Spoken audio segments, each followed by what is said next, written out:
Welcome back, guys. I'm telling you, I was really hoping that today would have been one of those episodes that have no interruptions, but unfortunately, it is not to be.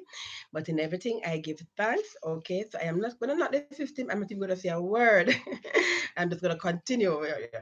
And okay, so and you see the importance, guys. Why it's important for you to subscribe and to hit the notification bell so that whenever I am on, you're automatically directed to me, right? Absolutely, because I when it breaks, I can't send you the link. You understand? So it's important that you subscribe and hit the notification bell so you are always notified whenever I am online. Okay, absolutely. So I was finishing up when we got disconnected. I was telling you basically that what God has done for me, guys, He can do for you. So I know some of you are going through some serious things and you're wondering, where is God? He is right there with you. I promise you, He is right there with you. Just turn to Him and trust Him. You understand? And talk to Him.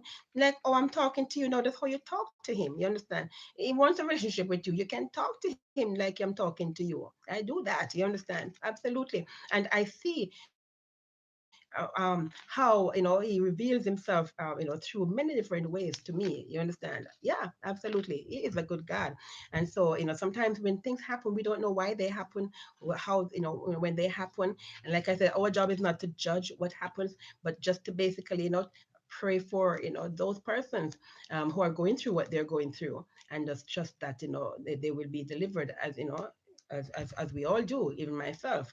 We pray that whatever we're going through, the Lord will deliver us from it. And even if He does not, that we know that everything work for His good and work for our good, right? And in everything He gets His glory from it. You understand? We know that.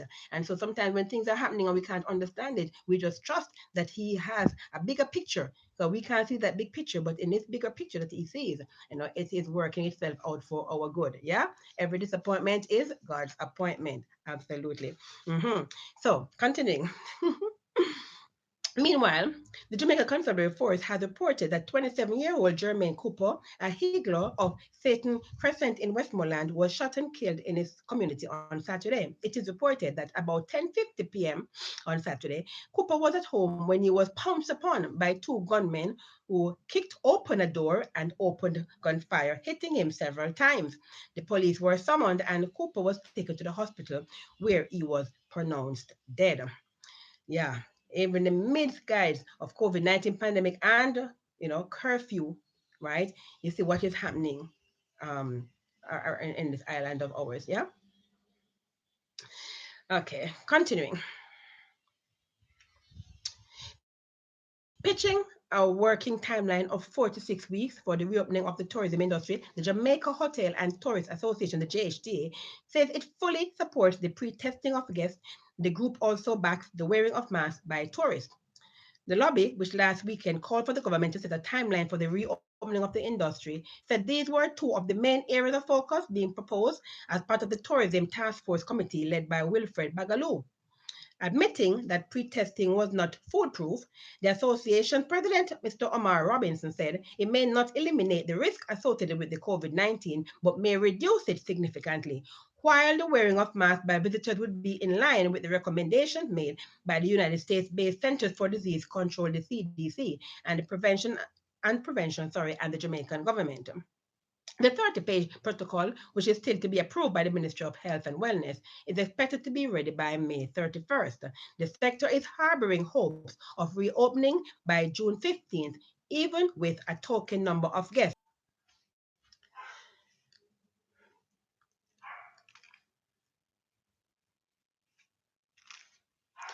Continuing, personal protective equipment PPE is now being sourced through a partnership with the Jamaica Manufacturers and Exporters Association, the JME, he revealed, noting that retraining of workers has already started in some cases.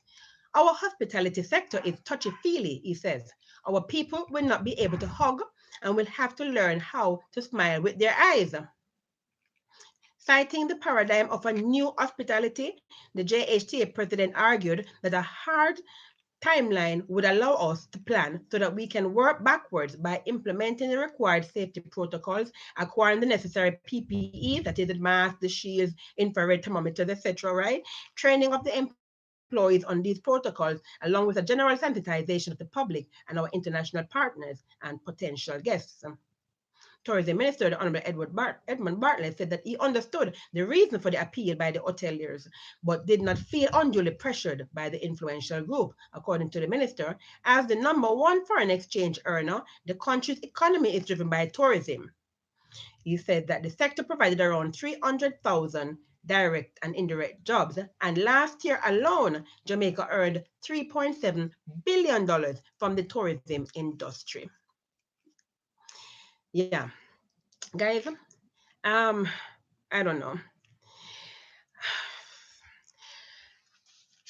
Now is not the time for us to be reopening. Here's my point. Here's the point though. It's not even so much about reopening or closing, because frankly speaking, Jamaica was never closed. Personally, I don't see where Jamaica was closed in the first instance. But here's my point though. The new normal cannot be these PPE that they're talking about. Guys, for those of you who wear the mask, can you share your experience with the mask? Guys, give me a comment, man. Let me know what are your thoughts concerning this, because I have had to wear this mask, and I am telling you, it's one of the most uncomfortable things I've ever had to do, to have this mask on my face. Not only is it uncomfortable, but the mask is not healthy. It is unhealthy. I consider myself to be a healthy person, right? I have a very strong immune system. I have a very good immune system. Nevertheless, when I have this mask on, I feel like I'm suffocating. You understand? I can hardly breathe. I'm breathing into this mask and I feel, you understand? I know if I was asthmatic, I would have been wheezing. What about the people with asthma? What about the people with respiratory problems? Does the government really think about these things, guys? Seriously? We cannot have wearing a mask becoming a new normal. There's no way it can be a new normal for us to be wearing mask. Yes, I agreed for it to be worn temporarily. You're going outside to do some shopping or whatever, and you wear the mask and you go back home. But it cannot be a situation where it is the new normal for you to be constantly be wearing the mask. It is not made to be worn like that, as far as I'm concerned. You understand? Not only so yes, you have to wear the mask because it covers your portal of entry and your portal of exit. We understand that, right? Absolutely. And I talked about this in a previous episode. You can go into my library and look at some back issues, right? But the point is, guys, when you're breathing in that mask, what are you doing? Remember, we breathe in oxygen and we breathe out carbon dioxide. You understand? So you see, what is happening is that we are having the oxygen is not coming directly into our going into our lungs directly, right? Because it is, you see, while the air does go through, right, but it is being impeded by a mask, right? Not only that, when you exhale carbon dioxide, what it is also being impeded by that mask. Mm? So you're finding that the plants that require the carbon dioxide from us is not getting it really, because we're not breathing it out, right? And we're getting limited oxygen. We're not getting as much oxygen as we're supposed to get because it is being blocked. Because remember, if the portal of entry is being blocked from the virus, it's also being blocked by the air. Even though the air does get to go through, but all of it does not get to go through. You understand? So this cannot be healthy for us because our body needs oxygen, and when our body is deprived of oxygen, our cells die. So what you're doing, you're creating more problems by doing this. So you're trying to solve one problem, but you're creating more problems. This is like taking medicine again. One of the reasons I do not take medicine, because I understand when I read the label and when I look up, you understand the name of the drug and see the side effects. When I read all the side effects of that label of that drug, guys, that medicine, the side effects sometimes are worse than the symptom that I am taking for which I'm taking the drug. Yes. So why take it? Hmm? It makes sense for me. And I'm not telling you not to go and take your medication. So don't say JJ said not to take your medication. Georgie never said that at all. Right? And my ideology, all of the ideologies. I'm saying to you personally, I do not take medication. I take my vitamins, but I don't take medication. Reason being, you understand? When I get them, or when I look up the side effects for these medications, that what they're causing is worse than what I'm taking them for. So it makes no sense. right? I ended up at the doctor once because I was dizzy. And the reason I was dizzy, I didn't realize, was because at that time I was anemic. Yes, I had a low blood count at that time. And so as a result, I was dizzy. So I went, and then the doctor prescribed some medication for dizziness. So when I went home and I looked up to see what the side effects were for, guess what? One of the side effects was, guys, dizziness. Yes, one of the side effects was dizziness. So irritated. No, I'm taking medication for dizziness. One of the side effects is dizziness. They know who didn't take any? I can show them to you. I showed them to my student in class. I was like, look at it. You count how many is in the pack. All of them is in the pack. I did not even take one. I did not.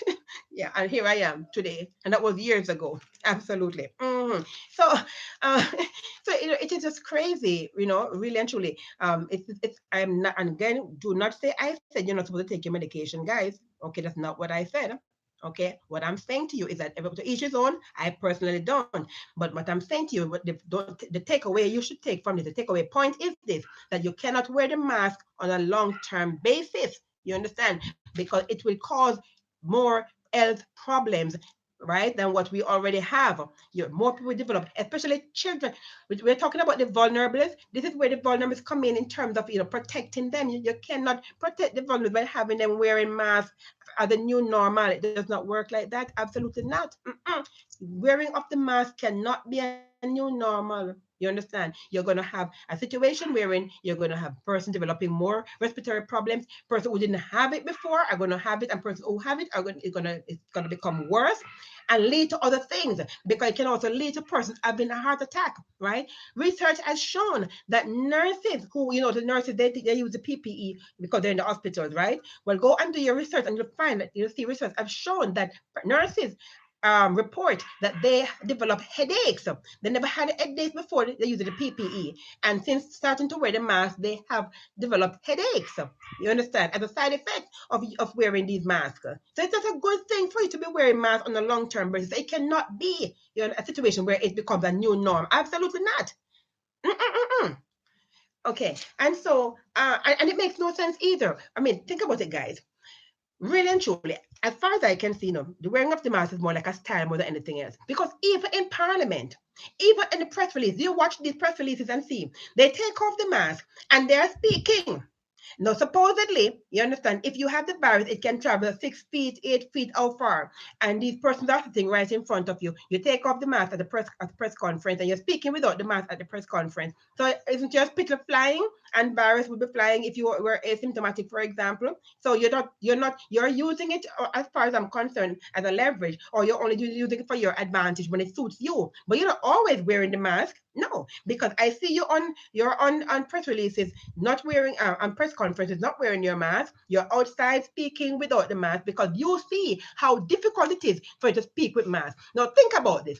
Which tourist is going to come to Jamaica and they have to wear mask, right? First of all, when you have the mask on, you can hardly understand what the person is saying. You get me? Yeah, especially for the persons who are hearing impaired and who need to read lips. First of all, you have the mask on, they can't read the lips. That's the first thing. So right there, that cohort of people, they have been eliminated from the whole process right there by you doing that. Okay. And then other persons who have they can hear but not 100%, the sound is muffled in that mask, so they don't understand what it's saying. You have misunderstanding. And they talk about poor communication. That's when you're going to have poor communication. Yeah. So all of those things that I have to think about when you're talking about making wearing the mask a new normal. It cannot be a new normal. And I see persons. I was traveling in the bus, and I'm not gonna call no names and say what it is, But the driver, because nobody had on the mask in the bus. Okay, I had mine on, of course, and the driver, when they got near to the checkpoint, said to everybody, "Put on your mask." He was telling them to put on their mask, and everybody put on their mask before they got to the checkpoint, because they have to go through the checkpoint with their mask. Of course, as they pass the checkpoint, take it off back. That's what happens. So therefore, and still nobody got sick. Everybody is still okay as far as we know, right? So therefore, what is the point of wearing this mask? Hmm? Because people are not really wearing the mask. You go out there and you see persons, they're not wearing the mask. Very few people are wearing the mask. So telling us to wear mask as a new normal, really? That's not. You gotta come up with something else. We gotta come up with something else, sir, and figure that one out. You guys are getting the big bucks to solve problems. So this is a problem that needs to be solved. And I would advise you, sir, to do it quickly since you plan to reopen June 1st. But wearing a mask cannot be the new norm. And that's all I have to say on that matter. Thank you very much.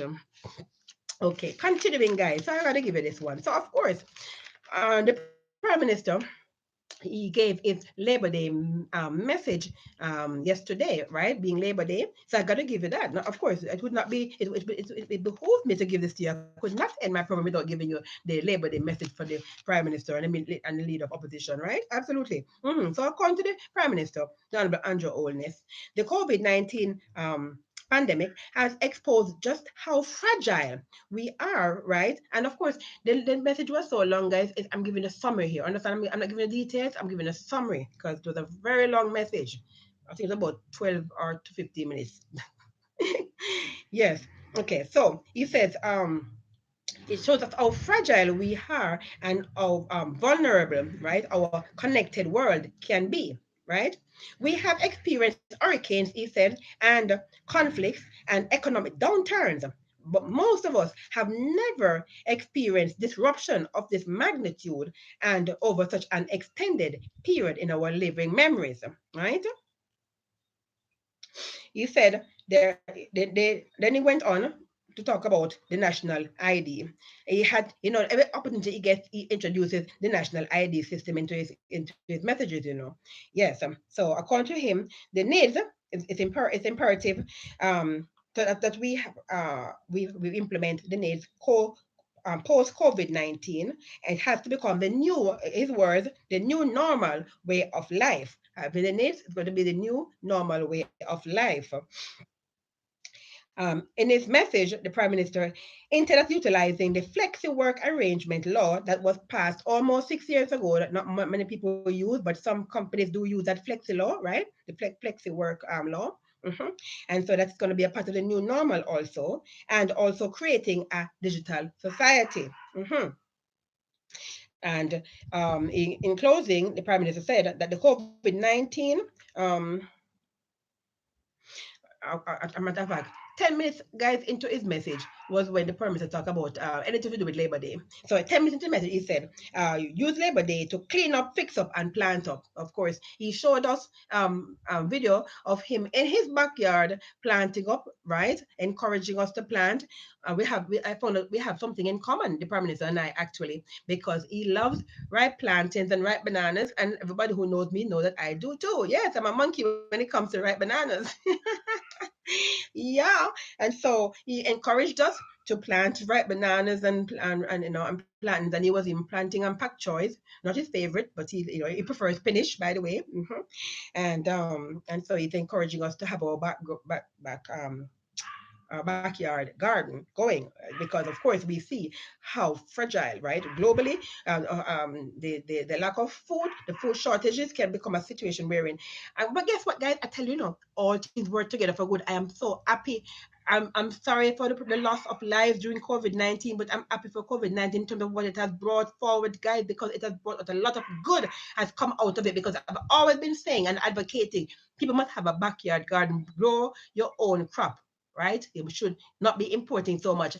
And you see what happens now. We have cut down on importation. We have no choice. And so now we have to grow what we eat and eat what we grow, right? Which brings me to the next message, which is from the opposition leader of the People's National Party, PNP, the Dr. Peter Phillips, who said in his Labor Day message that social distancing and other restrictions have forced us to adopt to a new normal, okay, and labor at home instead of our usual community building projects.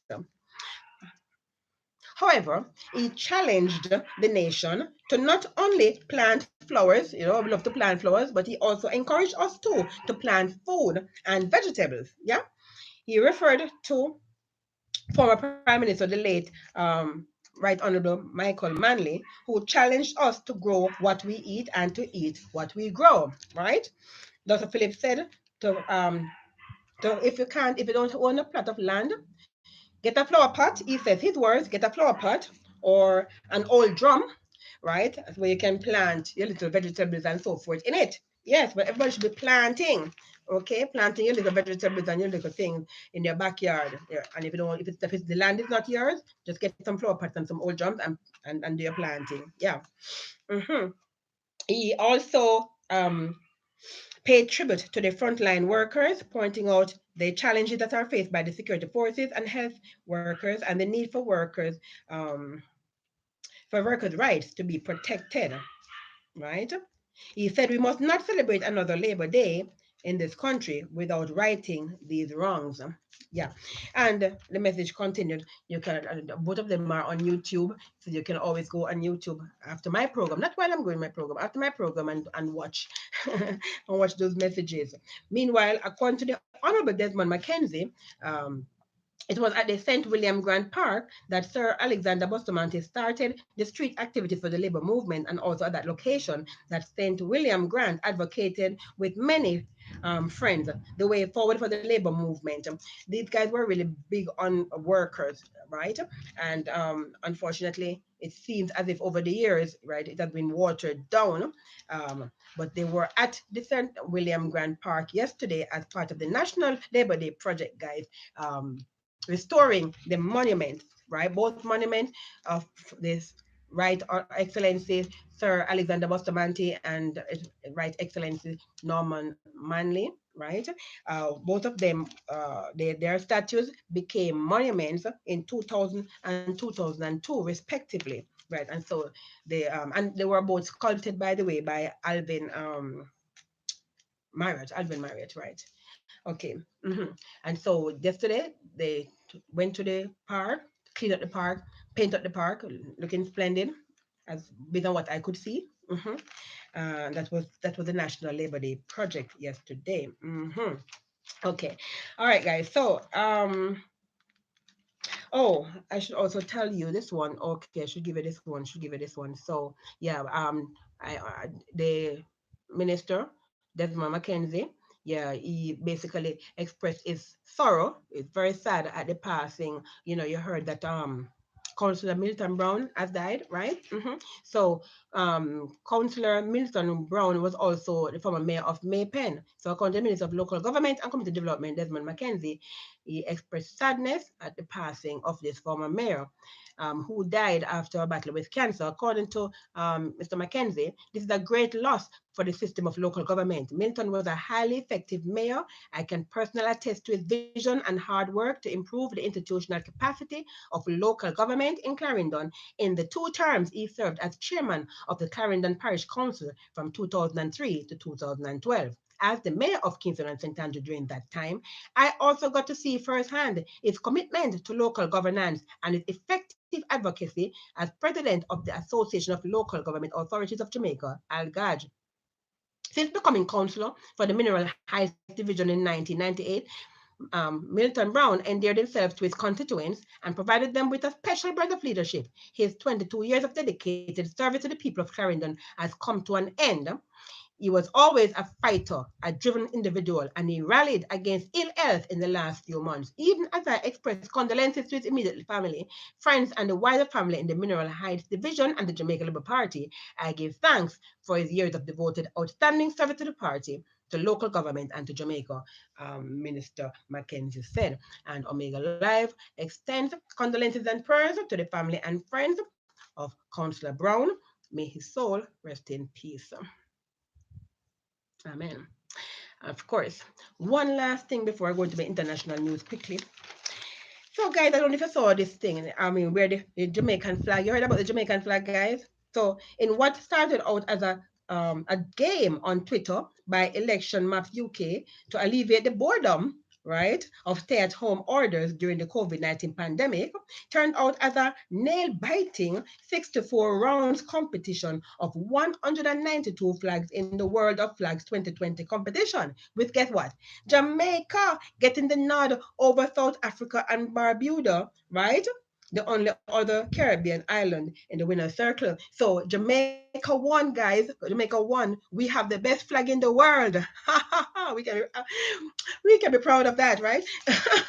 And South Africa came in second, and Barbados came in third. Yeah, 298,000 persons voted. Yeah, in the Twitter poll. Absolutely. Guess what? Did you know Jamaica, our flag, is the only flag that does not have in it the colors red, white, or blue? You know that? Go and look at next time you look at the flags, you might look at them all and see. Every other flag will have red, white, and blue in it. Jamaica is the only flag that does not have the colors red, white, or blue in it. Isn't that interesting? Yeah, yeah, absolutely. I thought you'd like that little bit of tidbit. Yeah? Are you enjoying the program, guys? Give me a thumbs up, man. Let me see the thumbs up if you're enjoying the program, right? Absolutely. Yeah, let me see that thumbs up coming. Absolutely. All right, guys. So, international news. Let me give you the international news because I have to give you the international news before I end my program today, right?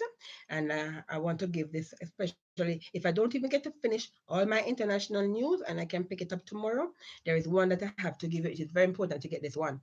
All right. So, in international news, excuse me, Hong Kong erupted into protest on Sunday after the Beijing government announced on Friday that it planned to pass into law as early as this Thursday a national security law that would radically change Hong Kong's unique status. According to the BBC, the proposed law bans treason, sedition, and subversion and foreign interference. However, in Beijing's eyes, having the right to assemble and protest could be seen as subversion. Lobbying foreign governments for democracy causes could be seen as collusion with foreign forces, and criticizing the Chinese regime could be interpreted as sedition. The controversy continued outside China, with world powers all weighing in on this new development. In the United Kingdom, the last British governor of Hong Kong, Lord Patton of Barnes, and former UK Foreign Secretary Sir Malcolm Rifkin, leading a group of 210 lawmakers from 23 countries, issued this statement on Saturday. Quote, if the international community cannot trust Beijing to keep its word when it comes to Hong Kong, people will be reluctant to take its word on other matters. This flagrant breach of the Sino-British Joint Declaration cannot be tolerated, end quote. The Sino-British Joint Declaration was agreed in 1997 when control of Hong Kong was handed over from the UK to China on the promise not to interfere in Hong Kong's affairs. Meanwhile, in the US, National Security Advisor Robert O'Brien said if Hong Kong can't retain a high degree of autonomy, the United States could revoke the city's special trade status. He said, quote, it's hard to see how Hong Kong could remain the Asian financial center it has become if China takes over, end quote. In response to the National Security Advisor, the Chinese regime said it will fight back if the US imposes sanctions. That's a developing story. And before I give you my comment, let me give you one last thing. Um, um, so, Jamaican born, right? Patrick Ewing, our famous basketballer, right? He has been released from the hospital after being treated for COVID-19, right?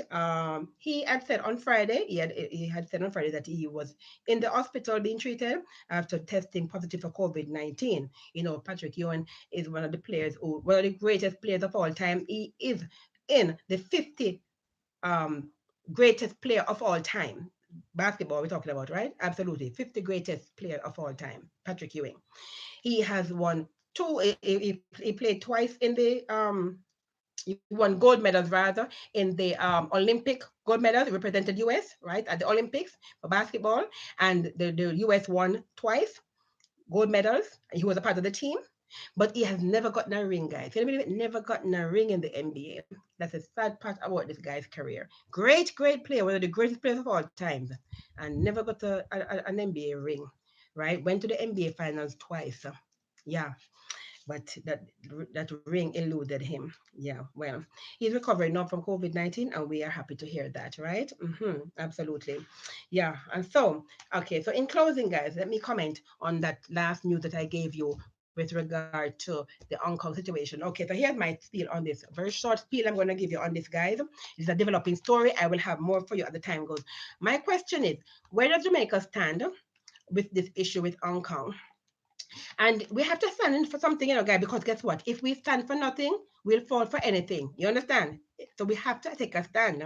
But I have heard persons say that China is our friend, and China has done a lot for us. So don't get me wrong, because we love our Chinese people. You understand? We understand the Chinese have been with us from 1849. The first Chinese came to Jamaica in 1849. So they have been a part of our family for a very long time. So we don't have a problem with the Chinese. What we have a problem with is the Chinese regime, right? The government of China is what we have a problem with, right? And we know that they're a totalitarian government, they're authoritarian government. We know as a communist regime, we know where they stand. And you see what is happening now with Hong Kong. Now you see the law that they want to pass, guys. Right? So here it is now. I criticize sometimes constructively the Jamaican government. That's not considered sedition, right? It's freedom of speech. However, in China, if you do that, you're considered you're breaking the law, right? It's considered sedition.